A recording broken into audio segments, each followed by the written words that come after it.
Welcome to the Highland Heights Sunday morning Bible class series. We're happy that you are joining our conversation this morning. If you haven't been with us, we have been going through Exodus chapter 20, the 10 Commandments, that original set of commandments from God as he is forming his people, the Israelites in the Old Testament. And we as Christians today are able to look back on these commandments, and almost all of them are reinstated in the New Testament, so they have particular relevance for us as God's people. We are having an extended conversation about each one, and today we are on the third commandment, right, Jeremy? That's where we are? Yep. We're working through the third commandment today, and so I'm looking forward to the conversation. As we say every week, we are really sad that we cannot be together. We hope that comes quickly. But until then, we will continue to do this series here so that we can have some semblance of normalcy. So with that in mind, let's go to the text. We're going to start off by reading just one verse tonight, Exodus chapter 20, verse 7. So let's read that together. You shall not take the name of the Lord your God in vain, for the Lord will not hold him guiltless who takes his name in vain. Okay, the shorthand that we've often heard about this is don't take the Lord's name in vain. As we're getting into this, there's a definitional process, right? Some people are going to try to fit this circle peg into a square hole. How do we think about this, Jeremy? What does it mean to take the Lord's name in vain? Well, I think, like you said, we've heard this our whole lives. You shall not take the name of the Lord your God in vain. And what we boil it down to today, as we so often do with these commandments, is no cussing, right? And when you think about it, there's a larger point that fits all of the 10 Commandments, that we learn these, usually if we grow up in the church, we learn these very young. And so we're boiling these down for kids. And so, obviously, I would not have my daughter sit down and watch this lesson at her age now because, she's 6. So, a lot of the stuff that we're going to talk about. Happy birthday, Chloe. Yes, exactly. Her birthday was recently. Thank you. I'll have to make sure she sees that part. But otherwise, so we boil it down. The problem is, as we get older, we think, oh, hey, yeah, I learned that stuff already.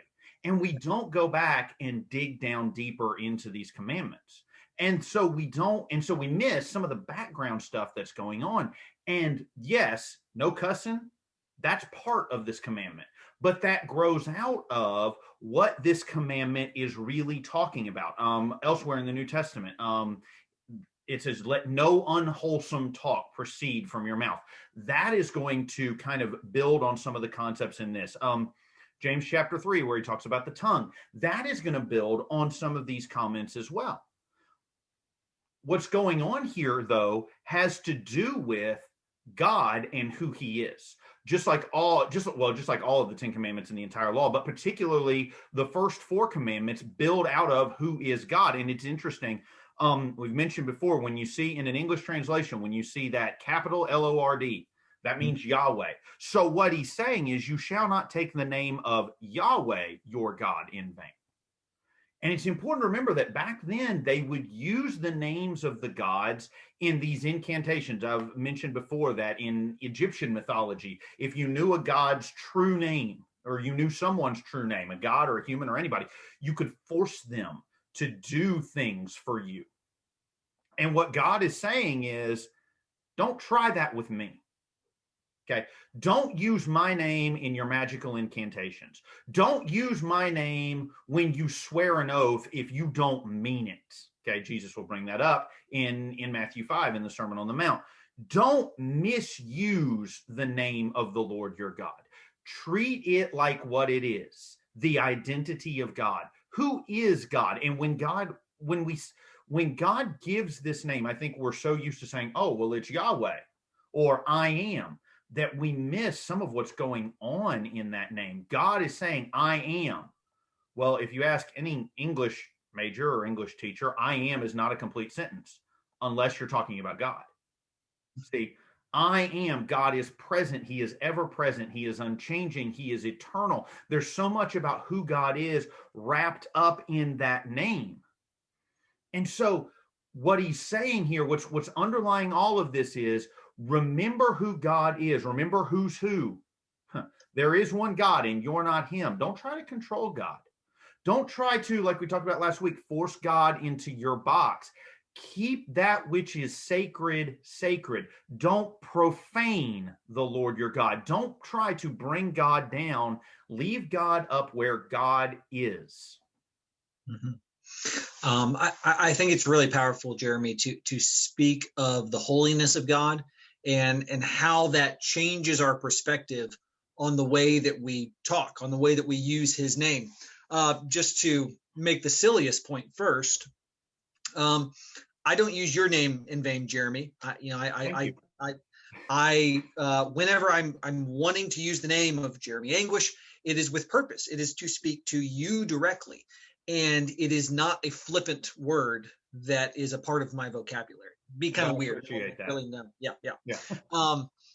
Yet, because I think, speaking of the evolution of how did this word get to be used in flippant ways, whether it's referring, no matter how we might be referring to it, it is because God is a universal word that the whole world today, at least, knows who God is.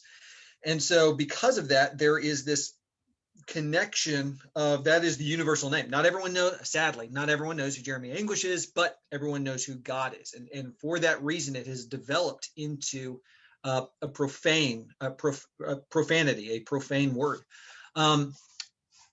To circle back, though, to the idea of the holiness of God, just a few couple of examples that I remember hearing from people I respected in the past that have always stuck with me. The first one is about Hebrew scribes as they were writing out the name of Yahweh. Not only, so they would not say it like Jeremy and I are saying it. They would leave out vowels. They thought that the name of God was too holy to write out the whole thing. I've even heard that some went as far that when it came time to write the name, or write at least part of it, they would change out pens. They would wash their hands. There was a cleanliness ritual to being in the presence of even the written name of God.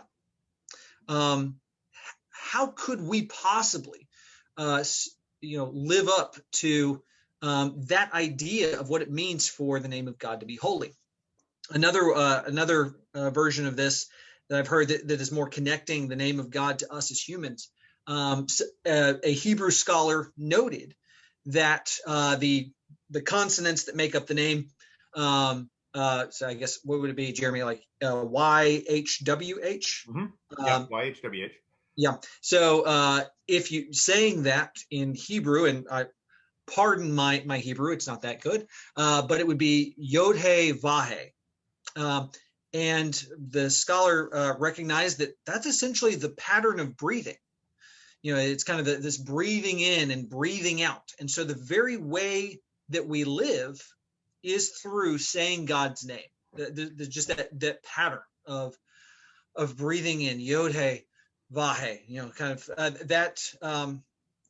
there's a connection between life and the name. And when, Jeremy, as you noted, when Moses is at the bush and God gives himself this name, there's a spiritual connection that God has with his own name, that this is how he is identified to his people. They're not going to see him. Only Moses, lights up because he is able to see the back of God. But the Holy Father is connected to his people through his holy name. And just like we would die if we saw his presence in an unprotected way, his name, just the utterance of his name is holy as well. So setting the stage, as you've talked about, Jeremy, getting to what exactly are we dealing with here? Just like people of the Old Testament, people of the New Testament, people today, we should be impressed, we should be scared, we should be frightened when we come into the presence of God, and his presence includes his name. If that's the closest I am to God, then that should be sacred in the way that I treat it. And when we think about it that way, then there is no level of puritanical observance that is too much. Right. And when we're thinking about this idea of sacredness, um, we need to make sure we keep in mind, well, a couple of things that we want to keep in mind is one, to treat it with the respect that it deserves. If you were invited to dinner at the White House or Buckingham Palace or something, I'd wager you probably wouldn't wear a t-shirt, short, and flip-flops. Okay, you'd probably dress for the occasion, right? And you would probably be very, very nervous about how you would go in and how you would approach the situation. And in fact, I've read that when a visitor is going to Buckingham Palace, they will actually have a protocol official with them to kind of say, okay, here's what's going to happen. Here's what you need to do. Here's what you don't need to do. Those things, we consider those very important. And yet sometimes I wonder if we consider going before God in the same way. Now, let's pause to note something here. God, as we've talked about in Romans 1, God makes himself obvious to all people if you are willing to look. What's significant about God revealing his name? And we need to remember, yes, it is sacred. Yes, we need to approach God with fear and trembling in the sense of respect. But there's a relational aspect when God says, I am Yahweh. See, Moses says, which God? And God says, okay, one, they know which God about this, God. But see Commandments 1 and 2. Yeah, exactly. But let me tell you who I am. Mm-hmm. Who I am. Didn't do that on purpose, but that's good. Yahweh. And it's to Israel that he gives this name. Okay. There's a relationship there that they had. And what's more, in the New Testament, when Jesus comes, when he prays, what does he call God? He calls God Abba. Mm-hmm. Okay. We're so used to that we don't realize there was a closeness to that relationship implied in that term. And so the Jews around Jesus went, whoa, wait, time out. Okay. The third commandment, and now you're calling God Abba. Whoa, hold on, back up here. And yet Jesus says through him, we can call God Abba, Father.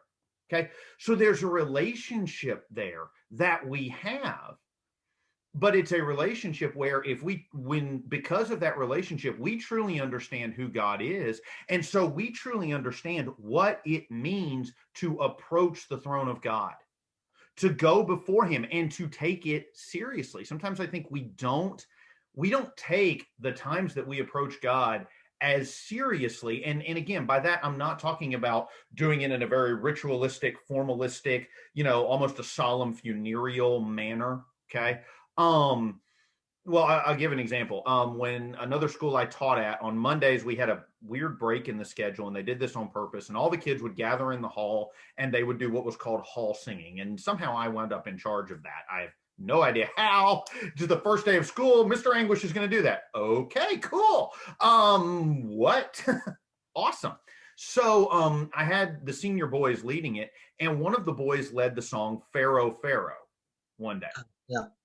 And I was like, okay, got to deal with this. And in the course of the conversation, he said, well, Mr. Anguish, don't you think worshiping God should be fun? And I said, oh, absolutely, it should be fun. But the way he did it came across as less fun and more flippant. Yeah. And that was the point I was trying to make to him is, okay, I get what you're saying and you're not wrong, but let's think through what we're doing and how we're doing it. And let's think about why we're doing this. And let's think about, and so when we come before God, who is God? Do we take that with the seriousness with it, which we should take it, there we go, because we know who God is. We call God Yahweh. We call God Abba, Father. We know him. And so we know what it means to approach him. Again, should we approach God in worship as this sort of solemn, ritualistic? No, because that has problems with it when it comes to approaching God. But should we treat it flippantly or just as, oh, hey, I'll just go worship, whatever, and not think about what we're doing and not prepare when we enter into it, not prepare when we enter into God's presence? Well, no, we should take the time to remember we're dealing with the creator of the universe. We're dealing with God, and to take seriously the things that are sacred and to take seriously when we use God's name. Yeah. One thing that you're saying there that it's got me thinking about, I think I'm not accusing anyone of this any more than I would accuse myself on this. I think sometimes, maybe on a Wednesday night or Sunday night, we're tired, and you go into a setting and you're just like, you know what, I just kind of, I'm going to worship tonight, but I kind of want to just turn off my brain, right? That I'm here to. I want to take something in, but I can't engage at the full level, at a full level. I can't imagine saying that to my wife. Hey, it's been a hard day. I've told her I'm tired before, but to come home and say whatever you have to say to me, I'm just not going to tune in tonight. I think that yes, there should be fun to worship. Yes, there should be. I shouldn't be on edge at all time. That I'm totally wired every time that I'm in a church setting, but to at least be engaged, right? That reverence for God, to approach His word and therefore His name, means to at least give respect and to be willing to grant that while there's jokes to be had in any good Bible teacher can put in a few good jokes. Wayne, if you're watching, I think you're hilarious whenever I go to your classes. There should be a connection that's made, but at the same time, it is always reverent. There is always a respect for what we are doing, because we are studying about, we are singing about, we are praying to, as you said, the creator of the universe. And whether or not it is the most reverent time, ritualistic, as you said, he deserves respect. And so that respect has to be there. Okay, so Jeremy, unless you have more to say on this, and feel free to change back the subject if you need to. I think we've kind of set this foundation. It is reverent, yet God is approachable. God is both of these things perfectly at the same time. And so there's some implications for the way that we speak, and we'll specifically talk about the words we use, because this is a spoken name. Sometimes scholars have put this in the context of not having any false oaths. Jesus himself says, let your yeses be yes and your noes be noes. Jeremy, how should we think about oaths and promises and how that's related here? Well, I think it goes down to the issue that we were just talking about: respect for God, respect for who He is. And by the way, this applies both to false oaths and to unwholesome talk, or what we would colloquially refer to as cussing or cussing. So what do you mean by false oaths? Well, what I mean is either an oath you never intend to fill, or where you're playing games with the oath. Okay, and in both of those, Jesus kind of references both of those. In Matthew 5, He says, "Let your yes be yes and your no be no." Okay, don't swear an oath, but just let your yes be yes and your no be no. And he's saying a lot of things in that statement, because he's saying a lot of things in the Sermon on the Mount. But one of the things that kind of goes on in the background of that idea is, look, if you don't ever intend to do what you're saying, don't you bring God into this to sacralize something where you're lying. And what's more, and sometimes they would do this, they would say, they would swear an oath and then they wouldn't follow through, and the person would come back to them and say, you swore an oath by the temple. And the person who swore the oath would say, but I didn't swear by the gold in the temple. See, and in our world, we make that a lot simpler. I was crossing my fingers, right? Yeah. No, don't do that. Don't play games with God's name. have the respect for God where if you swear and call down curses on yourself, like Peter does in the night before Jesus dies, if you look, the third time he gets called out, I say sometimes the way I put it is he swears up and down on a stack of Torahs. Okay, he swears up and down a stack of Bibles. Yeah. See, some Bible teachers tell good jokes and then they're mine. Regardless, he calls down an oath on himself. He's swearing an oath by the name of God. I don't know Jesus of Nazareth. So he's lying. That adds a whole lot more weight to when the rooster crows and Jesus looks him in the eye, doesn't it? See, so it's about respect for God's name and who God is. If you bring God into it, don't take away from the way people look at God by your lack of integrity or lack of intent to fulfill. And in the same way, when we refer to cursing someone or cussing somebody out or something like that, there's a whole variety of words we use to do that. Many of them involve using the Lord's name in vain. But do you ever think about what you're literally saying? Somebody cuts you off in traffic and you ask God to do something to them. Is eternal condemnation really worth what you want somebody to have for cutting you off in traffic? And I mean, that's somewhat of a, well, not, I guess it's not really a silly example, but it's a fairly simple example. But see, do we take that seriously when we say, God, do this to this person? Okay. Think about what we're asking God to do. Is the wrath of God and the punishment of God something we want to take that lightly? That we would wish it on someone else? And, remember, Jesus says, by the standard you judge others, you will be judged. Okay.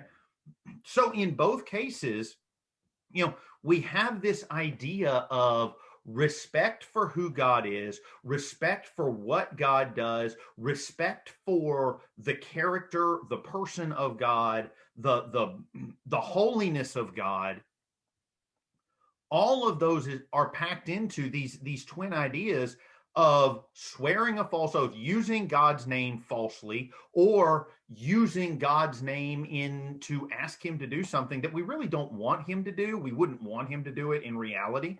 Or maybe we do, but is that really something that we want God to do to someone who bears his image because of an inconvenience to us? Yeah. Well said. There's a lot here to deal with. Looking back at verse 7, you shall not take the name of the Lord your God in vain. There's taking happening here. God is telling us, you don't own my name.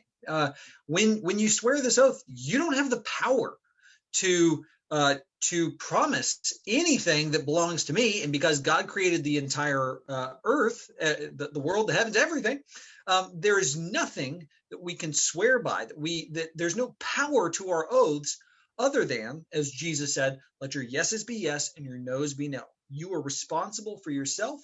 And so therefore you should be your own backing to your promises. Now, for the record, I am one of those people where I don't swear. I don't take oaths. I take that, I guess the literal, the conservative interpretation of don't do those things.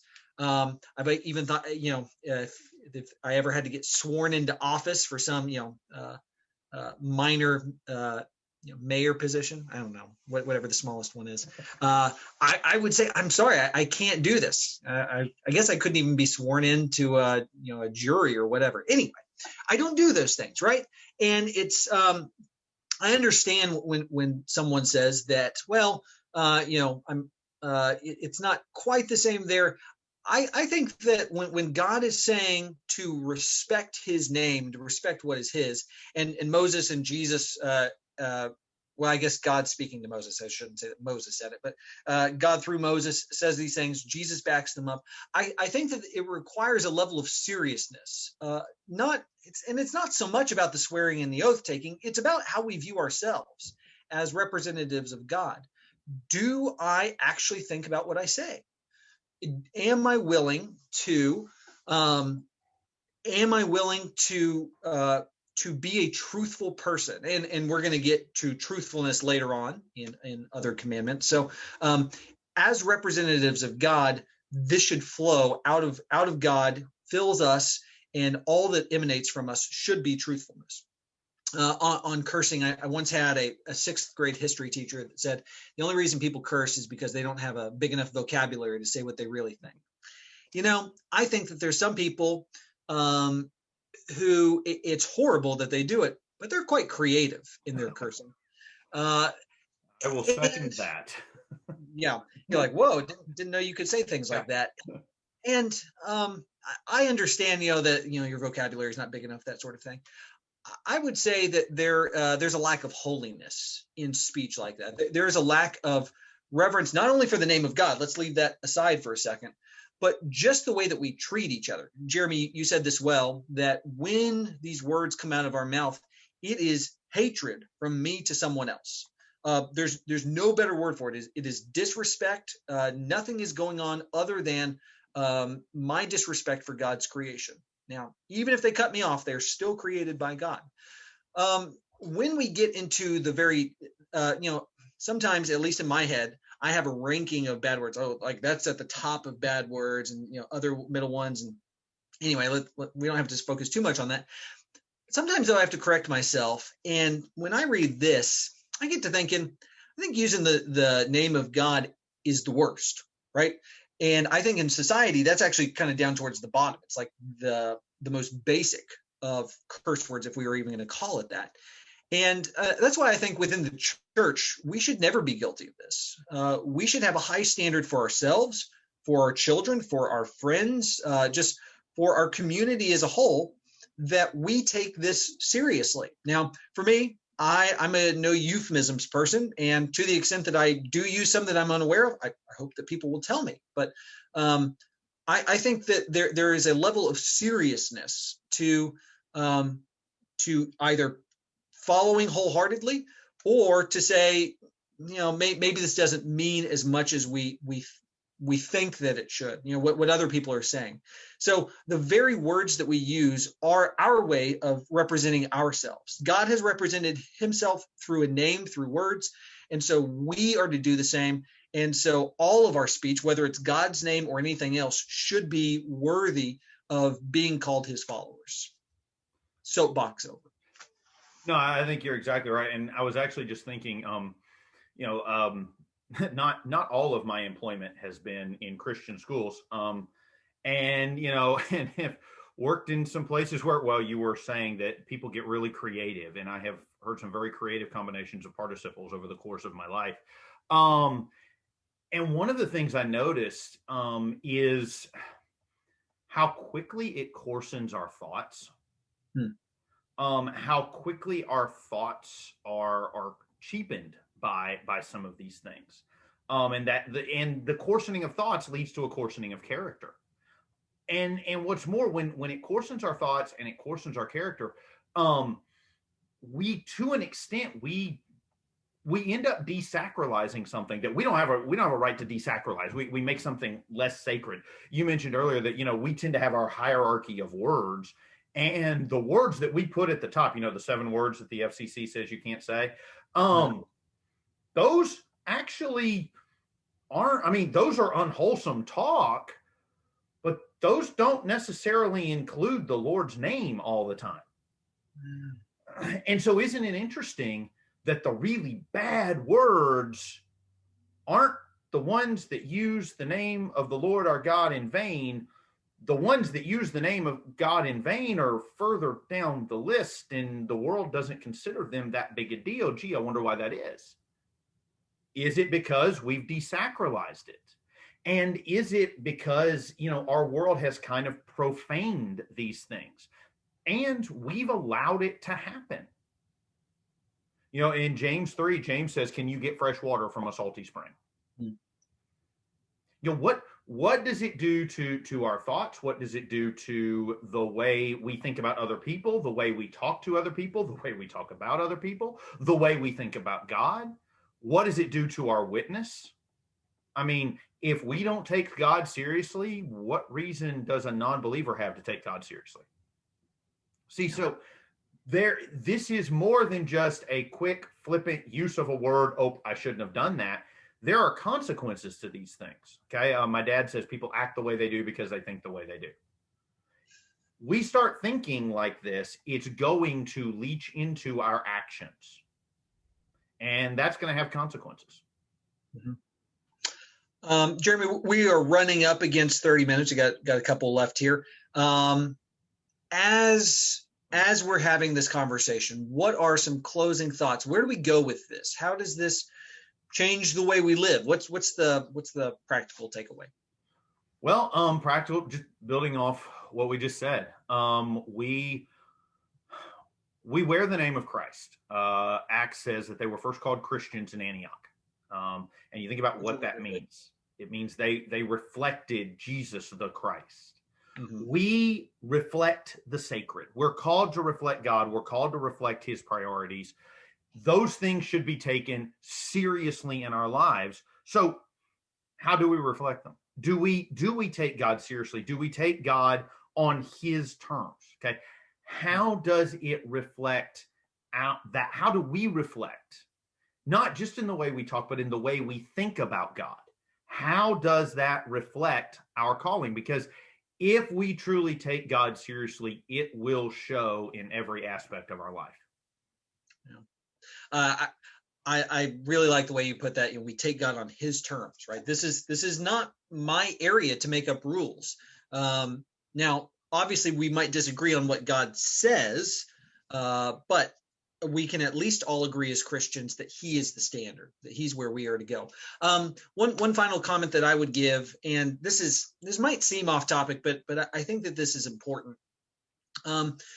As we are speaking with our friends, colleagues from work, maybe even family members who aren't Christians, and we are trying to bring them to Christ, this is my opinion, I would say that the language that they use is probably not the place where we start, right? That is not the first thing that needs to be changed about a person's heart. First, they need to know who Jesus is. They need to be able to put him on. And I'm not saying we should wait till after baptism to introduce this concept, but changing the way we speak means, as you said, Jeremy, changing our hearts, right? It's changing who we are, because that is the water that is pouring out. And if we're going to change the source of the water inside, that's not a first day conversation. So be gracious with people who have a language problem, because chances are they've developed it, depending on how old they are, maybe over decades. So be gracious with people that struggle with this. But we as Christians, no matter how long we've been Christians, should be humble enough to reflect on, are the words that I use wholesome? Even if they're not dirty words, coarse words, even if I'm not swearing up and down, right? Am I kind to my children? Am I gracious with my spouse?